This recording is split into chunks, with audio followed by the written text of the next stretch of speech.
बहस के बीच उत्तराखंड में धामी सरकार का बड़ा फैसला। यूसीसी लागू करने वाला पहला राज्य बनेगा उत्तराखंड। उत्तराखंड में यूसीसी के लिए ड्राफ्ट तैयार। यूसीसी के दायित्व को सीएम धामी ने किया पूरा। सीएम पुष्कर सिंह धामी के निर्देश पर लगाया गया जनता दरबार। नोडल अधिकारी ने चौपाल लगाकर सुनी जनता की समस्याएं। कुछ समस्याओं का मौके पर किया गया निस्तारण। उत्तराखंड में भारी बारिश की वजह से चमोली में भयावह भूस्खलन। कई वाहन आए चपेट में। दहशत में स्थानीय नागरिक। बद्रीनाथ नेशनल हाईवे पूरी तरीके से हुआ ब्लॉक। बागेश्वर में लंपी वायरस का कहर। पशुओं में फैल रही तेजी से लंपी वायरस। ग्रामीणों ने एसडीएम कार्यालय पर विरोध जताते हुए एसडीएम के माध्यम से राष्ट्रपति को सौंपा ज्ञापन। और शिव भक्तों के लिए बड़ी खुशखबरी। 3 जुलाई से शुरू हो रही कांवड़ यात्रा की शुरुआत। प्रशासन ने संभाला मोर्चा। कांवड़ यात्रियों के लिए गाइडलाइन जारी।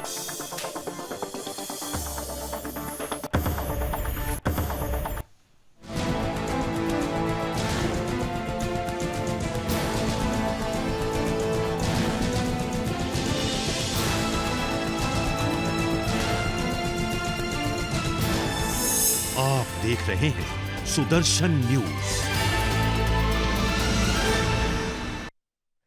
नमस्कार, मैं हूं आपके साथ कनिका अरोरा और आप देख रहे हैं सुदर्शन न्यूज। बुलेटिन की शुरुआत करेंगे उत्तराखंड की खबरों के साथ। देवभूमि उत्तराखंड में समान नागरिक संहिता यानी कि यूसीसी पर पिछले कई वर्षों से चर्चा चल रही है। सत्तारूढ़ बीजेपी का कहना है कि एक देश एक कानून होना चाहिए जो देश की सभी जनता और धर्मों के लोगों पर लागू होता हो। इसी के क्रम में देश में सबसे पहले यूनिफॉर्म सिविल कोड को लागू करने वाला राज्य उत्तराखंड बनने जा रहा है, जिसको लेकर के प्रदेश की धामी सरकार तैयारियों में जुट गई है। प्रदेश के मुख्यमंत्री पुष्कर सिंह धामी ने एक बयान दिया है जिसमें उन्होंने ऐलान किया है कि जल्द ही उत्तराखंड देश का पहला राज्य होगा जहां समान नागरिक संहिता कानून लागू होगा। उत्तराखंड में लागू होने जा रहे यूसीसी में कुछ कठोर रिस्ट्रिक्शंस भी लगाए गए हैं। साथ ही आपको बता दें कि अगर कोई आदमी इसका पालन नहीं करता है तो उसे सरकार द्वारा दिए गए लाभ से वंचित रहना होगा। वहीं देवभूमि उत्तराखंड में यूसीसी का ब्लूप्रिंट तैयार हो गया है, जिसके लिए धामी सरकार पूरे एक्शन में नजर आ रही है। आपको बता दें कि उत्तराखंड में समान नागरिक संहिता लागू करने के लिए तैयार हो रही ड्राफ्ट रिपोर्ट प्रदेश सरकार को शुक्रवार को नहीं सौंपी जा सकेगी और इसके लिए समिति की ओर समय लगता है। और आपको बता दें कि ये माना जा रहा है कि एक पखवाड़े के भीतर समिति सरकार को रिपोर्ट सौंप देगी। और साथ ही अलबत्ता ड्राफ्ट बनाने के लिए गठित जस्टिस रंजना प्रसाद देसाई समिति नई दिल्ली में शुक्रवार को मीडिया के सामने यूसीसी से जुड़े विषयों को लेकर के अपना रुख साफ किया है।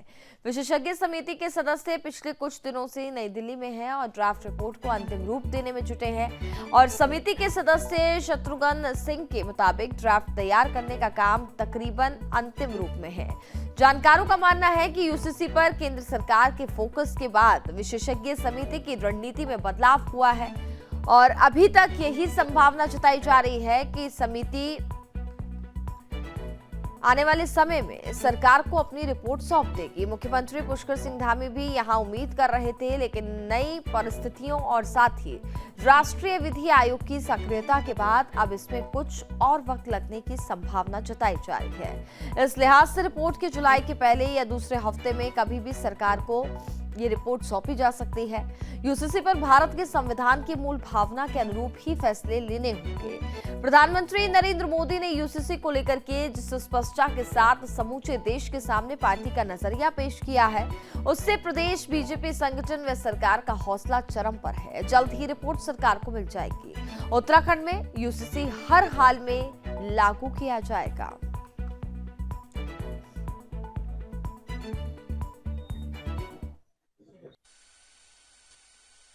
लेकिन जो कमेटी थी सर वो आज ड्राफ्ट देने वाली थी, लेकिन अब वो थोड़ा सा जुलाई के सप्ताह में आपको ड्राफ्ट देगी। किस तरीके से देखते हैं सर जिस पर काम कर रहे हैं यूनिफॉर्म सिविल कोड को लेकर? यूनिफॉर्म सिविल कोड का ड्राफ्ट बनाने वाली कमेटी जस्टिस सेवानिवृत्त रंजना प्रकाश देसाई जी की अध्यक्षता में वो कमेटी ने 1 साल से अधिक समय से लोगों के बीच में जाके काम किया है।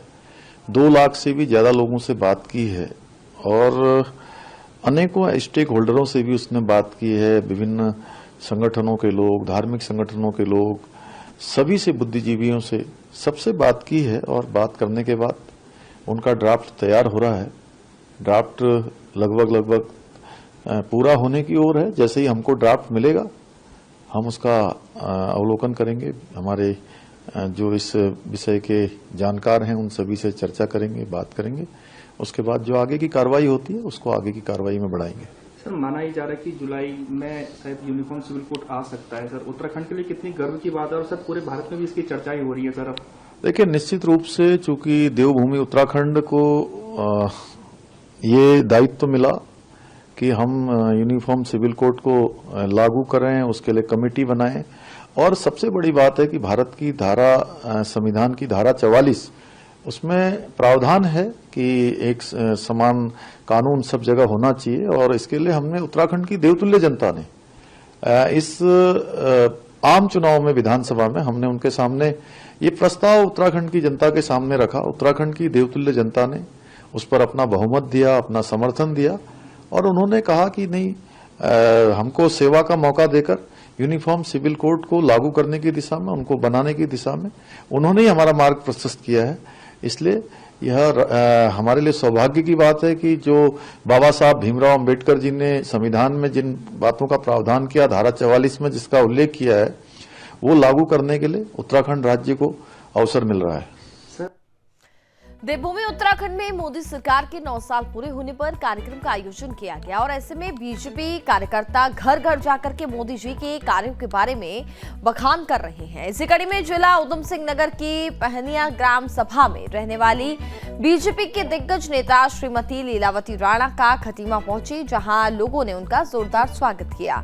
इस दौरान लीलावती राणा ने लोगों से मुलाकात कर जन कल्याणकारी योजनाओं के बारे में जानकारी दी और साथ ही उन्होंने कहा कि धामी सरकार के निर्देश में देवभूमि में जो भी जनजाति क्षेत्र पिछड़े हुए हैं उनको ठीक करवाया जाएगा और क्षेत्र में बढ़ते हुए नशे का कारोबार, जिससे अवैध कच्ची शराब बनाने का धंधा, स्मैक, चरस, नशीले पदार्थों का परिचालन को समाप्त कराने का काम कराया जा रहा है।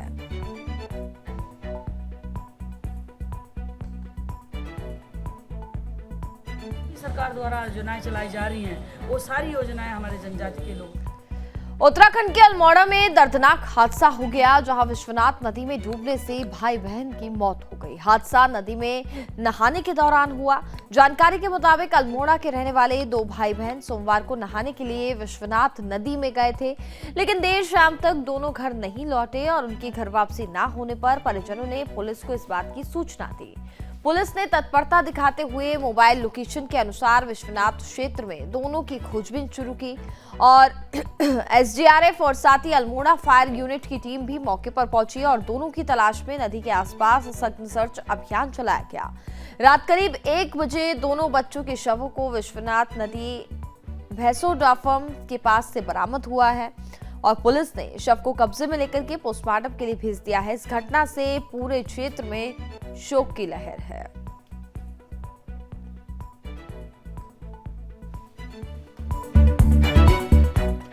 शनिवार को कोतवाली पुलिस ने रामनगर और आसपास के क्षेत्रों में जमीन के नाम पर लाखों रुपए की धोखाधड़ी कर ठगी करने के आरोप में 2 अलग-अलग मामलों में 6 लोगों के खिलाफ गैंगस्टर एक्ट के तहत कार्रवाई की है।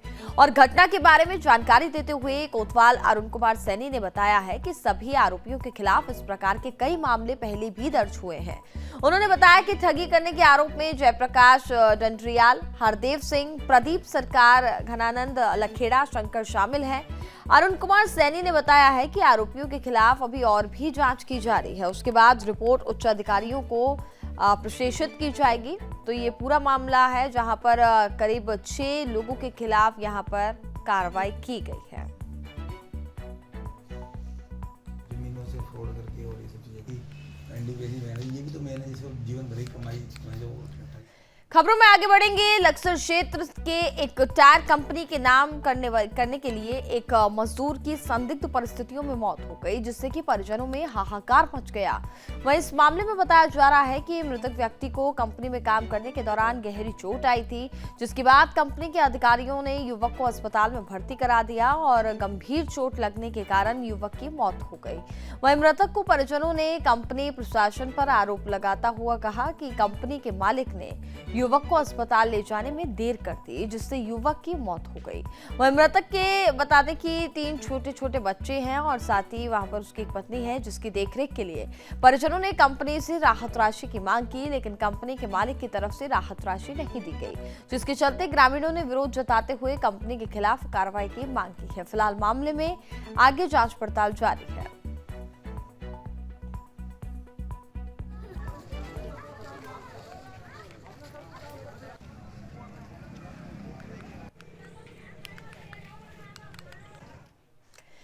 लालकुआं नगर में बीजेपी कार्यकर्ताओं ने प्रधानमंत्री नरेंद्र मोदी के 9 साल के कार्यकाल पूरे होने पर महाजनसंपर्क अभियान चलाया। अभियान का नेतृत्व बीजेपी महिला मोर्चा की मंडल अध्यक्ष तारा पांडे ने किया। इस दौरान बीजेपी कार्यकर्ताओं ने नगर की दुकानों और साथ ही घर घर जाकर के लोगों को प्रधानमंत्री नरेंद्र मोदी के 9 साल के किए गए विकास कार्यों के बारे में जानकारी दी। साथ ही कार्यकर्ताओं ने लोगों से अपील की है कि 2024 में नरेंद्र मोदी को पुनः प्रधानमंत्री बनाने में अपना समर्थन दें। आपको बता दें कि प्रधानमंत्री नरेंद्र मोदी के 9 साल पूरे होने पर बीजेपी कार्यकर्ताओं ने महिला मोर्चा की मंडल अध्यक्ष तारा पांडे की अगुवाई में नगर में महाजनसंपर्क अभियान चलाया और इस दौरान महिला मोर्चा की अध्यक्ष तारा पांडे ने कहा कि देश ही नहीं बल्कि विदेशों में भी प्रधानमंत्री नरेंद्र मोदी ने बड़े बड़े काम किए हैं और गरीब कल्याण और महिलाओं के लिए विशेष योजना लाई गई है। लोगों को फ्री में गैस, मुफ्त राशन और शौचालय मिला है। इसके अलावा उन्होंने कहा कि जनसंपर्क अभियान के तहत लोगों ने ये भी जानकारी दी कि वे 2024 में प्रधानमंत्री के रूप में नरेंद्र मोदी को ही देखना चाहते हैं। इस दौरान उन्होंने केंद्र की मोदी सरकार के 9 साल में किए गए कार्यों की जानकारी देते हुए 9 साल बेमिसाल के पोस्टर और किताबें भी वितरित की।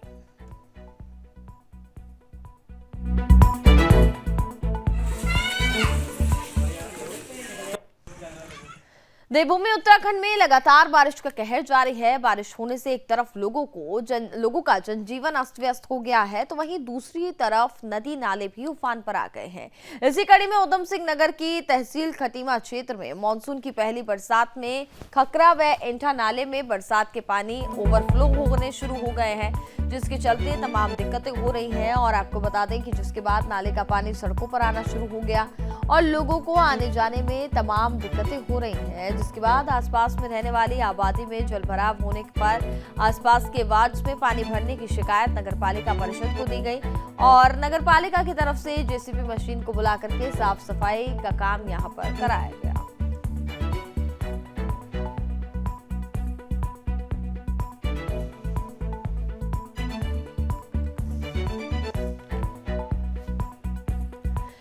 Jim Corbett national guide association के तहत रामनगर विधायक दीवान सिंह बिष्ट को सौंपे गए ज्ञापन में गाइड्स ने कॉर्बेट नेशनल पार्क के गरजिया जोन को साल भर खोले जाने की मांग की है। एसोसिएशन के अध्यक्ष विनोद बुदानी ने कहा है कि गरजिया जोन बफर जोन में है और पार्क प्रशासन द्वारा इस जोन को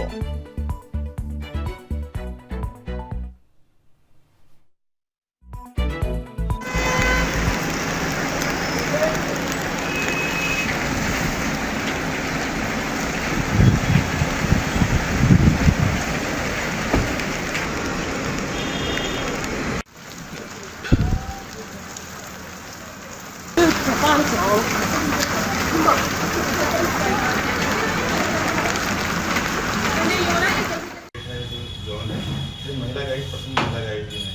दूसरा का मामला है आईटीसी की अनुमति की है कि लेटर में नहीं है। कॉर्बेट पार्क का गरजिया जोन एकमात्र एक ऐसा जोन है जहां महिला गाइड तैनात है। अगर इस जोन को बंद किया जाता है तो महिला गाइड बेरोजगार हो जाएंगी। विधायक ने कहा कि अगर जोन बंद किया जाता है तो इन महिला गाइड को पार्क के वर्ष भर खुले रहने वाले जोनों में तैनात किया जाए। यदि ऐसा नहीं किया गया तो उन्होंने आंदोलन करने की भी चेतावनी दी है। वहीं मामले में विधायक दीवान बिष्ट ने बताया कि गाइड्स द्वारा दिए गए ज्ञापन को लेकर के पार्क के निदेशक को निर्देशित किया गया। नियम के तहत आगे इस पूरे मामले पर कार्रवाई की जाएगी।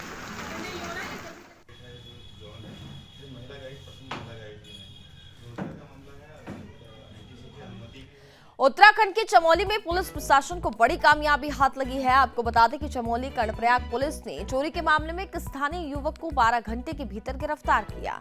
थाना कर्णप्रयाग में आयोजित प्रेस वार्ता करते हुए पुलिस उपाधीक्षक अमित सैनी ने बताया कि मंगलवार को रामपुर के निवासी ने कर्णप्रयाग थाने में तहरीर दी थी कि कुछ अज्ञात चोरों ने पोखरी कर्णप्रयाग मोटरमार्ग पर सेमीग्वार के पास लगे हॉट मिक्स प्लांट साइट से एक एमरॉन बैटरी जैक चोरी कर फरार हो गए थे, जिसके बाद पुलिस ने मामले को दर्ज कर साथ ही पुलिस ने मामले में एक्शन लेते हुए पुलिस अधीक्षक के निर्देश में चोरों की तलाश शुरू कर दी थी, जिसके लिए एक टीम गठित की गई थी और गठित टीम की तरफ से सीसीटीवी फुटेज के आधार पर यहां पर 12 घंटे के भीतर चोर को गिरफ्तार कर लिया गया। फिलहाल पुलिस मामले में आगे पूछताछ कर रही है।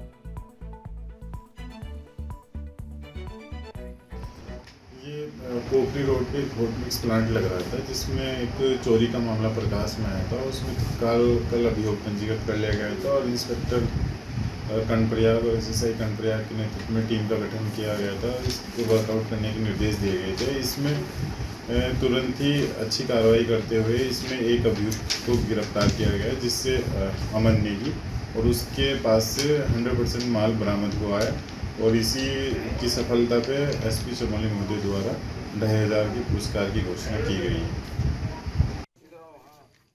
देवभूमि उत्तराखंड में बारिश लगातार हो रही है। बारिश से लोगों का जनजीवन अस्त व्यस्त हो गया है। वहीं जिला मुख्यालय गोपेश्वर के नेगवाड़ में लगातार हो रही भारी बारिश के चलते मलबा आने से कई वाहन मलबे की चपेट में आ गए हैं, जिसके बाद स्थानीय लोग मौके पर पहुंचे और आपदा प्रबंधन और नगरपालिका प्रशासन को इसकी सूचना दी, लेकिन आपदा प्रबंधन विभाग की तरफ से कोई भी मौके पर नहीं पहुंचा, जिसके बाद स्थानीय लोगों ने इस बात का विरोध भी जताया और साथ ही स्थानीय लोगों का कहना है कि बद्रीनाथ केदारनाथ मार्ग पर जो जालियां लगाई गई हैं इस आपदा का कारण बन रहे हैं और पूर्व में भी नगरपालिका और एनएच को स्थानीय लोगों ने सूचित किया गया था। इसके बावजूद भी सड़क से जालियां नहीं हटाई गई, जिसका खामियाजा नगरवासियों को भुगतना पड़ा है। और आपको बता दें कि इसके चलते लोगों में नाराजगी भी देखी जा रही है। जिला मुख्यालय में सुबह 4 बजे जो घटना हुई थी उसी समय पुलिस और स्थानीय लोगों की तरफ से प्रशासन को सूचना दी गई थी, लेकिन 3 घंटे बाद भी ना तो कोई जेसीबी की मशीन वहां पहुंची और ना ही कोई अधिकारी कर्मचारी वहां पर पहुंचा। उनका कहना है कि जब जिला मुख्यालय में आपदा के समय में इस तरह के हालात हैं तो फिर जनपद चमोली जैसी विषम भौगोलिक परिस्थितियों में रहने वाले ग्रामीण क्षेत्रों के लोगों की आपदा के दौरान क्या स्थिति होती होगी।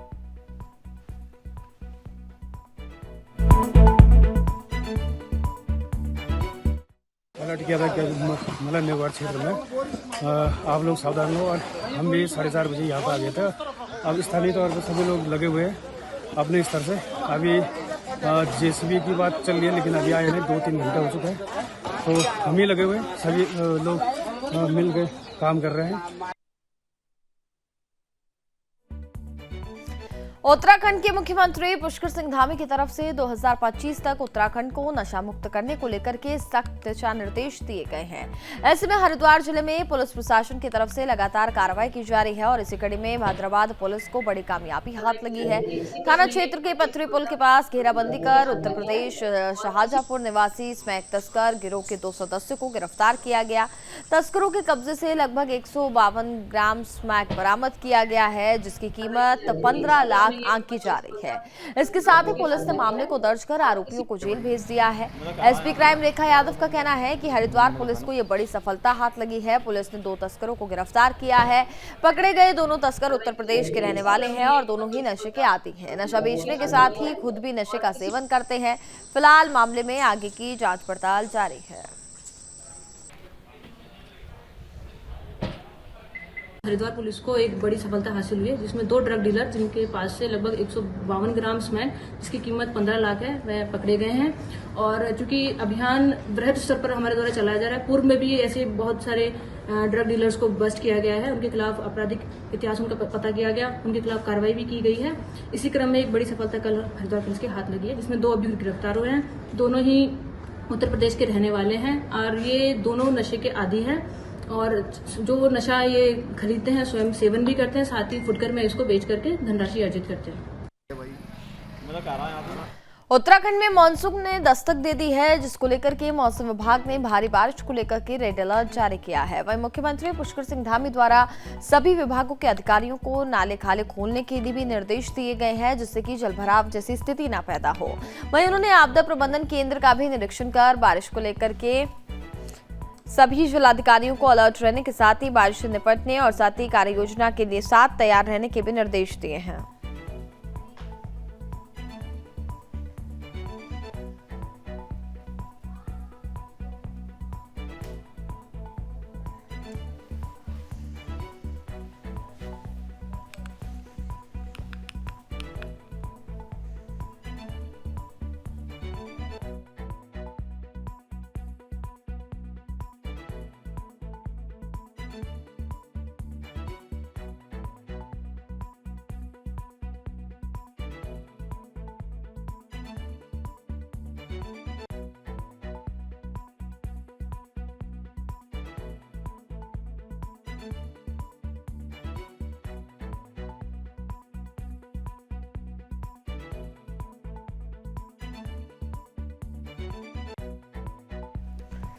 उत्तराखंड में मानसून ने दस्तक दे दी है, जिसको लेकर मौसम विभाग ने भारी बारिश को लेकर के रेड अलर्ट जारी किया है। वहीं मुख्यमंत्री पुष्कर सिंह धामी द्वारा सभी विभागों के अधिकारियों को नाले खाले खोलने के भी निर्देश दिए गए हैं, जिससे जलभराव जैसी स्थिति पैदा ना हो। वहीं उन्होंने आपदा प्रबंधन केंद्र को भी निरीक्षण कर बारिश को लेकर के जिलाधिकारियों को अलर्ट रहने के साथ ही बारिश से निपटने के लिए कार्य योजना के साथ तैयार रहने के भी निर्देश दिए हैं। जिलाधिकारी द्वारा सभी एसडीएम को अपने क्षेत्र के नाले खाले और अतिक्रमण के खिलाफ कार्रवाई करने के निर्देश दिए गए, जिस पर एसडीएम नंदन कुमार द्वारा नायब तहसीलदार विनोद तिवारी को मसूरी के बंद पड़े नाले खाले खुलवाने और अतिक्रमण को हटाए जाने के निर्देश दिए हैं, जिस पर अनुपालन करते हुए नायब तहसीलदार विनोद तिवारी द्वारा प्रशासनिक और पुलिस की टीम के साथ मसूरी माल रोड का निरीक्षण किया गया।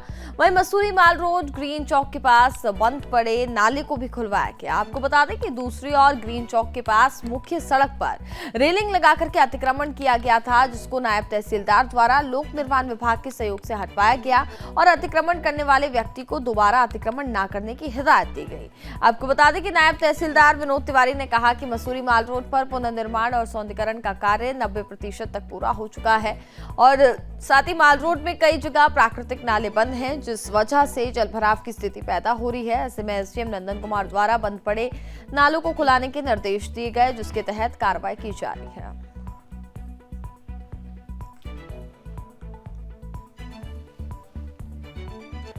पहाड़ों की रानी मसूरी के नजदीक जौनपुर रेंज में उत्तराखंड का सांस्कृतिक धरोहर मोड़ मेला आयोजित किया जाता है और आपको बता दें कि मोड़ मेले को लेकर के ग्रामीणों में खास उत्साह देखा गया। ग्रामीण यहां मछलियों को पकड़ने के लिए अगलाड़ नदी में उतरे हैं।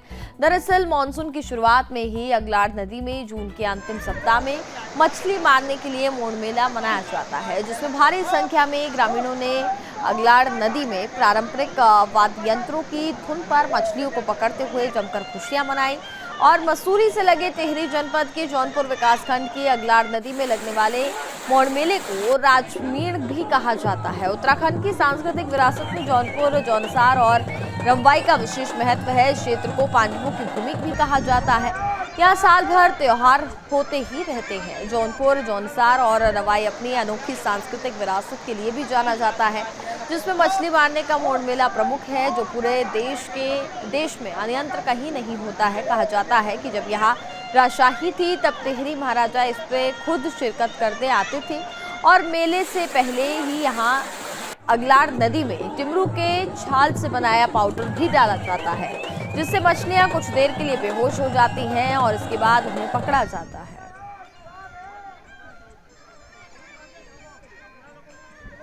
ये राजाओं के ज़माने से, जब देश आज़ाद भी नहीं हुआ था, उससे पहले एक राजा के टाइम से एक मेला टाइप का मनाते हैं, राजमोहन के नाम से जानते हैं। यहाँ पूरे जौनपुर, जौनसार घाटी के लोग आते हैं। आपने देखा होगा 10,000 से भी मेरे ख्याल ज़्यादा आदमी यहाँ आज मोड़ मेले का आनंद उठा रहे हैं और इसको एक पांति के रूप में पहले से मनाया जाता है। इस साल लालूर पट्टी के लोगों की पांति थी, तो एक टिमरू का एक ऑर्डर बनता है, उसको नदी में छोड़ा जाता है। बस वहीं से शुरुआत मोड़ की होती है। तो मोड़ मेले का आयोजन का एक रीजन हमारे पूर्वज द्वारा ये बताया जाता है कि यहाँ पर जैसे जब राजा जी टिहरी के जो राजा होते थे वो यहाँ पर जब बेकारी का समय था उस टाइम जब अपने वसूली के लिए आते तो यहाँ पर सभी क्षेत्रवासियों को बुलाते थे और उनसे यहाँ पर मच्छी मरवाया करते थे। और यहाँ की मच्छी जो मोड़, इस मोड़ मेले की जो एक अपनी एक कहानी है, वो कहीं ना कहीं अपने गिनीज बुक उसमें भी रिकॉर्ड है। ये राजा जो है एक दिन मच्छी मारने का वो देता है लोगों को हुक्म, आप मार लीजिए। वैसे आगे पीछे नहीं मारते थे। मोड़ के दिन साल में एक बार होता है, मोड़ के दिन लोग मच्छी मारने के लिए यहाँ आते हैं। तो ये एक मनाया जाता है, ये त्योहार भी है, मेला भी है, जिससे मतलब उत्तराखंड का कल्चर बचा रहे। उत्तराखंड का कल्चर बचा रहेगा। साहब आप आगे जाइए, आगे आपको मेला भी मिलेगा, नाच गाने भी मिलेंगे, बहुत अच्छा कार्यक्रम होता है। ये मोड़ मेला सदियों से चले आ रहा है और सभी गाँव वासियों का है, पूरे खत्म मुल्क का मोड़ मेला है और सभी रीति रिवाज के साथ मोड़ मेले में आते हैं। गतिया सड़ाई गई मोड़ा की दी नहीं होती मुल्क के लगा बोल मोड़ा की दी नहीं लालू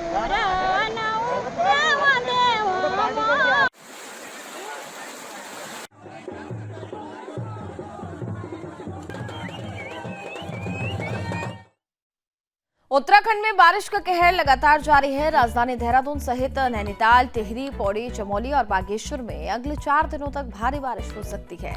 इसे देखते हुए मौसम विभाग ने येलो अलर्ट जारी किया है और इन जनपदों में कहीं कहीं भारी बारिश के साथ ही गरज चमक के साथ बिजली चमक सकती है और 3 जुलाई तक प्रदेश के इन जनपदों में भारी बारिश के आसार हैं। इसके साथ ही पर्वतीय जनपदों में कहीं कहीं गर्जन के साथ बिजली चमकने और हवा के साथ तीव्र से अति तीव्र बौछार पड़ सकती है। मौसम विभाग के निर्देशक विक्रम सिंह ने बताया है कि 3 जुलाई तक प्रदेश के इन जनपदों में भारी बारिश के आसार हैं। साथ ही पर्वतीय जनपदों में कहीं कहीं गर्जन के साथ बिजली चमकने और हवा के साथ तीव्र में अति तीव्र बौछार पड़ सकती है। भारी बारिश का असर बद्रीनाथ यात्रा में भी देखने को मिल रहा है, जहां लैंडस्लाइड से 100 मीटर हाईवे ध्वस्त हो चुके हैं और 10,000 से अधिक तीर्थयात्री मार्ग में फंसे हुए हैं।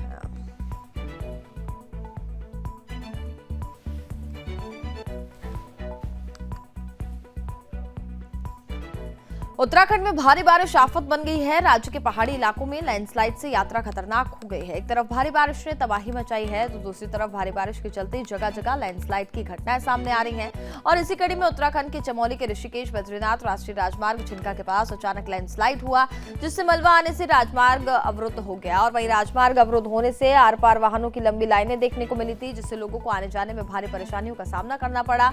वहीं मलबा हटाने का कार्य लगातार किया गया और देर रात हुई भारी बारिश के चलते जनपद में लगभग आधा दर्जन से अधिक सड़कें बंद रही और वहीं प्रशासन की ओर से यात्रा को एक बार फिर से सुचारू करने के लिए काम भी किए जा रहे हैं। वहीं देवभूमि में चारधाम यात्रा भी चल रही है। ऐसे में यात्रियों को सुरक्षित स्थानों पर रोका गया है और सड़क से मलबा हटाने का कार्य किया जा रहा है। उन्होंने कहा कि जैसे ही सड़क से सुचारू होंगी और वाहनों को भी छोड़ा जाएगा।